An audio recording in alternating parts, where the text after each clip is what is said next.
का हम लोग अतिथिगण पहुंच गया FDC।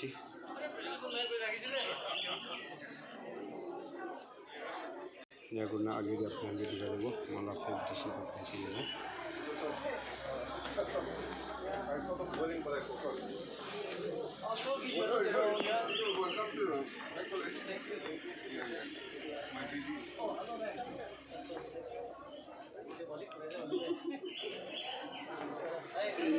ऐसे करके आगे का आप लोग को दिखा रहा हूँ, आप लोग देखते रहिए। The VIKSIT Bharat Yuva Connect 2025 District Level Youth Parliament and Debate Competition organized by NSS and IQAC PHEK Government College in collaboration with Department of Youth Resources and Sports. Today we come together to exercise our voice, to debate and to grow. A special welcome to our honorable guest, Sri Rosito Muri, NCS Deputy Commissioner PHEK. Sir, your presence adds great value to the program. Before we begin with the program, let me highlight the sequence. Leader Vemutulu Vero, BA 5th semester. Invocation, Ms. Tono Vero, BA 5th semester. Fortune, Ms. Vejolu Teteo and Ms. Mutikulu Vero, BA 3rd semester. Welcome note, Men Shepale Esuye, Vice Principal. Acknowledgement, Dr. Jokushir Hako, Head of History Department. Address, Chubaren Lalonchari, DYRO PHEK. Speech, special guest, followed by debate on the topic, Emergency Parade in India was justified and necessary. Moderator Rebecca Thapa, BA 5th semester. Critique, Dr. Jokushir Hako, Assistant Professor, Head of History Department. Prize distribution, closing remark, and the judges for the competition are Dr. Levino Satre, Assistant Professor, Department of Pol Science, Dr. Surono Tsuro, Assistant Professor, Department of English, and Mr. Niwe Mero, Assistant Professor, Head of Economy Department, followed by refreshment. Without further ado, let us begin with our program, for which I request special guest Sri Rosito Muri, NCS Deputy Commissioner PHEK, respected Principal Dr. K. Sumono Abang, respected Chibarangla Longchari District Youth Resources and Sports Officer PHEK, other guests, esteemed colleagues, debate participants, and my dear students. Indeed, it's a great pleasure for me to welcome you all to this debate competition, which is organized under the banner of the VIKSIT Bharat Yuva Connect Program 2025 in PHEK Government College today. This program is organized by the NSS unit and the IQAC of PHEK Government College in collaboration with the Department of Youth Resources and Sports. We are truly honored to have with us our Deputy Commissioner as our special guest. Thank you, sir, for joining us today and for encouraging our students. Your presence adds more significance to this occasion. So today's debate topic is the emergency period in India was justified and necessary. This calls for a thoughtful engagement with one of the most debated chapters in India, India's post-independent history. It challenges our participants to critically evaluate historical decisions through the lens of constitutional values, civil liberties, and national interests.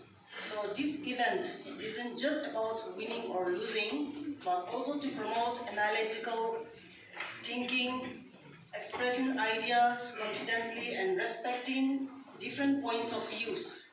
Through these kind of discussions, we grow not only as students, but as informed citizens of a vibrant democracy. Therefore, we look forward to a rich exchange of ideas and perspectives. I extend my best wishes by my predecessors. Let me go straight to a short time of acknowledgement. Today we are so privileged and so grateful that we have our special guest in the person of our Deputy Commissioner, in spite of his heavy schedules, when we make this program, it was in a very limited time.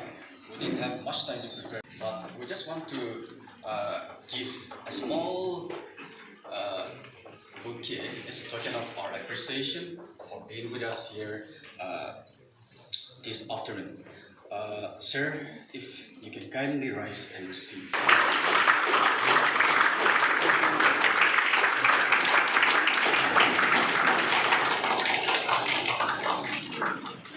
We also have here in our midst our district youth helping us organize and sponsoring the program.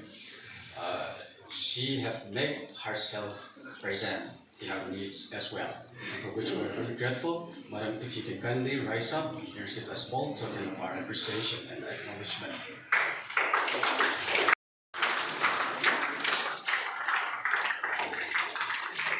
Thank you, everyone.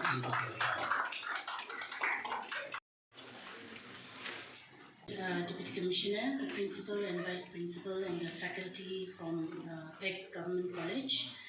I'll be giving a very brief highlight on today's program, which is the Yuva Connect program under the VIKSIT Bharat initiative, and its significance for the youth. Yuva Connect is not just a program, but it is a national movement launched by the Ministry of Youth Affairs and Sports, Government of India. It is a unique initiative that aims to directly connect the youth of India with the vision of building a VIKSIT Bharat, which is a developed and self-reliant India by the year 2047, which is the 100th year of India's independence. The idea of this program is simple yet very powerful, which is to involve young minds in discussions, ideas and actions that contribute to the nation's growth.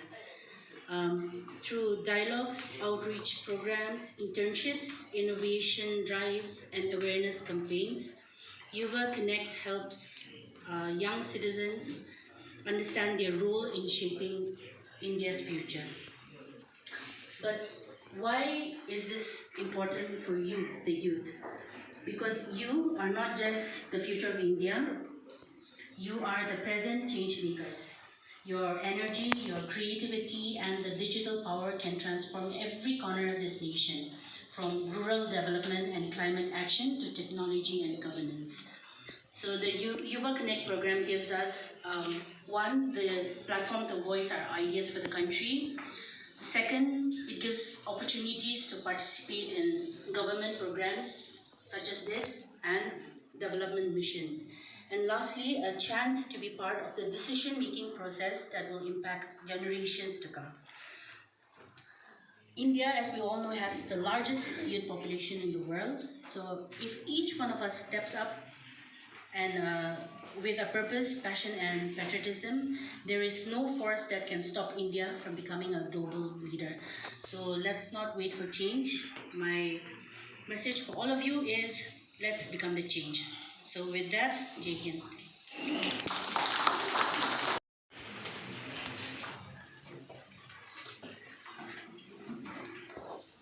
Our chairperson here, respected principal, the vice principal, the teachers and staff of the college, the district youth resource officer PHEK, and my dear student friends. About 30 years back, I was also a student like you, undergraduate student, and since then I have come thus far. It's a matter of privilege and honor for me to be part of this program this afternoon. The program looks so exciting. It's about debate, so actually I have not come to speak, but to listen to the debate actually. When our teachers, the professors, they met me on this, I was just sharing with them that this is something which I'm not so much into it. The topic that was given for debate. This topic is really debatable. And so I think it's going to be very exciting. Taking this privilege, I would like to speak on just 2 points. The first one is our District Youth Resource Officer has spoken on this regarding VIKSIT Bharat. You must be knowing by now India has come with this idea of making India a developed nation. Presently, we are a developing nation, that we all know. So we have the idea of making it developed by the year 2047. And in this, when we talk of making India a developed nation, students might think it is the job of the ministers, job of the administrators, the officers, job of people who are in the government. But this afternoon I want to emphasize on this, that we are all equally responsible for making India a developed nation. We are equal stakeholders in this. In terms of economy, our country might be in the number 4, but when it comes to human resource, we are at number 1. If you Google, you come across the data, everything is there in your phone. India, we take pride in the fact that we are a country of young nations. And when we talk of that young nations, it is you people, you guys, because of which India is proud. There are so many developed countries, but they are getting so worried now because their population is aging. They have more 100+ population, they have more 80+, 60+, more aged people than the young ones. Whereas we in India, we have a huge number of young ones. And so young ones like you today, you are our nation's resource. And so you are equal partners in our effort to make India a developed nation. And so this point I want to leave it to you. How do we make India developed? See, it's okay, it's to do with economy. Besides that, so many programs are coming from the ministry. The most important, the number 1 that so many departments are looking for is nurturing the young minds. By virtue of being young, you have clear vision, you have ambition, you have dreams. Now, and that's how government is trying to encourage small motivations, for small kind of innovations. Today you have noodles, 2-minute noodles, you know. It takes you about more than 1 hour to cook your meal, but some idea came, people innovated that in 2 minutes you'll have a meal, noodles. Now, young minds here, I will leave this challenge. Similarly, if somebody can come with 1-minute meal, think of it. And that small thought, that small innovation, if you can come with, I'm citing a small example. There's so many things, daily living, daily experiences. Small thing like we love eating nagas. We're so innovative. I wish somebody from here comes with that innovation, that we are ready with, not noodles, but proper organic food in 1 minute. Or to say, now it's about 1 hour, we take rice, chutney, all this, it takes about 1 hour. If somebody can come with 10-minute meal, 30-minute meal, those are small innovations, but these things count when we talk of a developed India. And so I want to leave this challenge to all the students here. You are part of this nation, great nation, that is striving to make it developed by the year 2047. 100 years from the time we attained independence from British rule. Now, I'm sure it's 25, so a little more than 20 years. 22 years to be exact. So I see some officers in that 2047. I can see some leaders. I can see someone standing in the society. So I'll wish all the students all the best. The next and the final point is to achieve whatever dreams you have, to achieve whatever vision you have. Based on my own experience, I want to share this. You need a lot of things to achieve that, but number 1, the number 1 that will require for anyone aspiring to become somebody is discipline. And this point I carry wherever I go. I speak this to any kind of audience that I face. Discipline. And when I say discipline, it is everything. From the moment you wake up, when you wake up, what you do after waking up, what you do before breakfast, what you do during breakfast, after breakfast, lunch, what do you do in the classroom during your studies, what you do after coming back from your classroom, what you do before you sleep, how do you sleep. Discipline meaning is everything. It's about keeping proper time. It's about discipline. It's about eating the right food, sleeping at the proper time, waking up at the proper time, making the best use of your time, behaving well in the classroom, at home. It encompasses everything. And so for me, if people ask me the secret of my success in life, I think though I fail oftentimes, this is number one which I strive to keep up: discipline in life. And so to all the students here, I would like to emphasize on this again. Be disciplined in life. Even if you are not able to become some officer as you wish, even if you become a poor fellow, you have to be disciplined even if you're poor, okay? There's no exemption. Exception here. You have to be disciplined even if you're poor, even if you are going for farming, even if you're in the KT. Discipline, it is something like nimak. You put everywhere. Without that, you cannot eat. Discipline is something which you will require everywhere.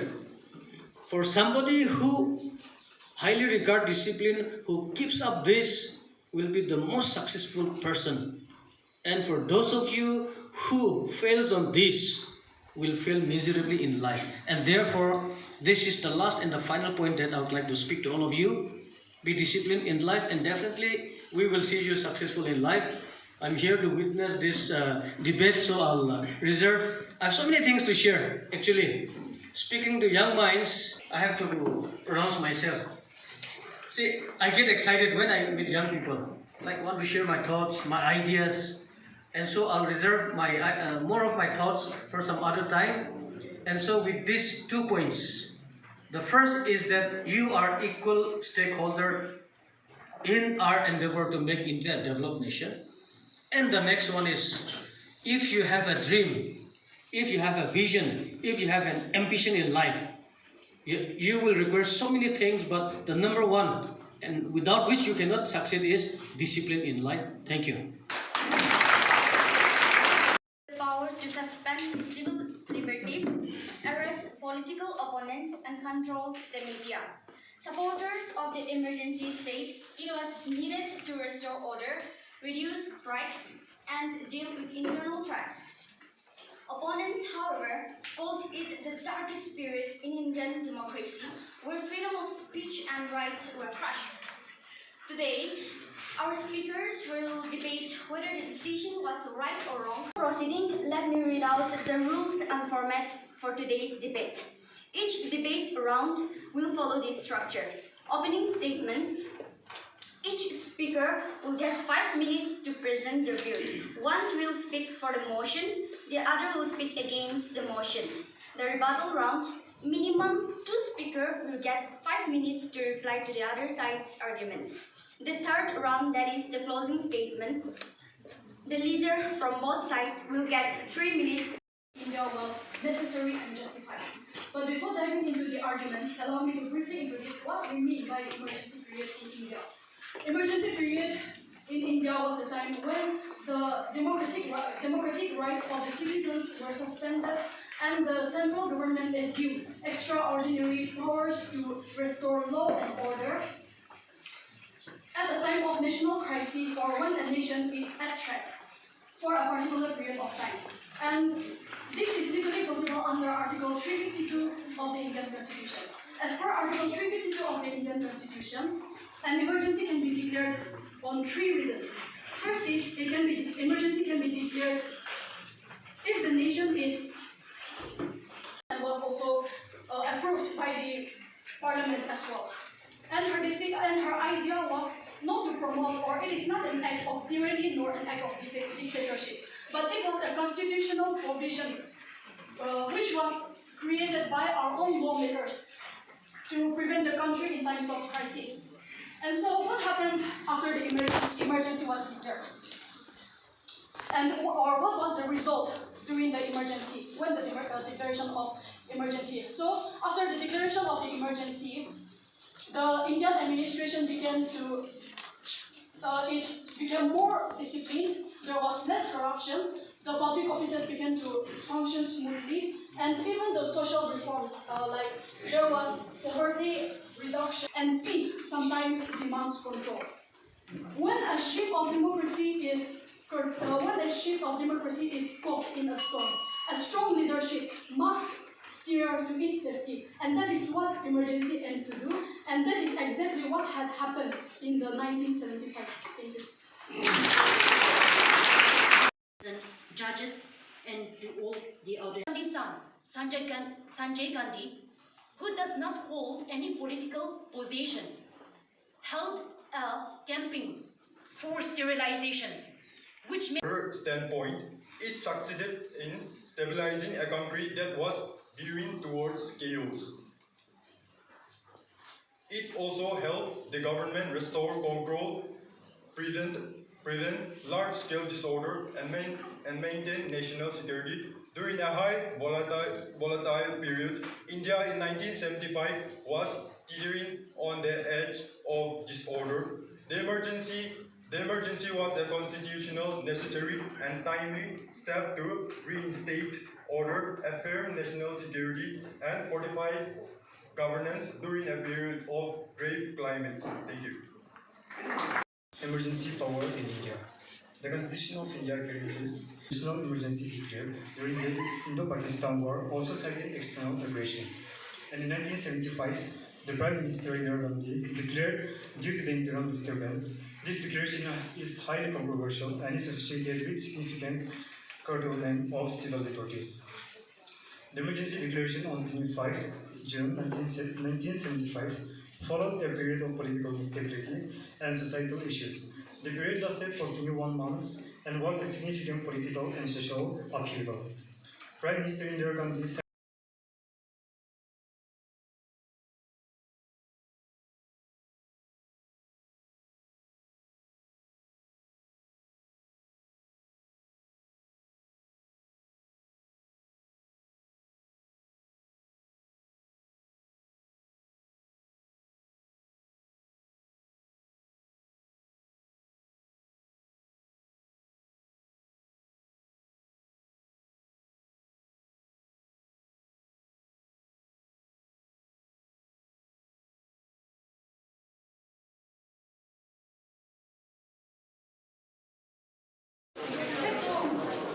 Thank you.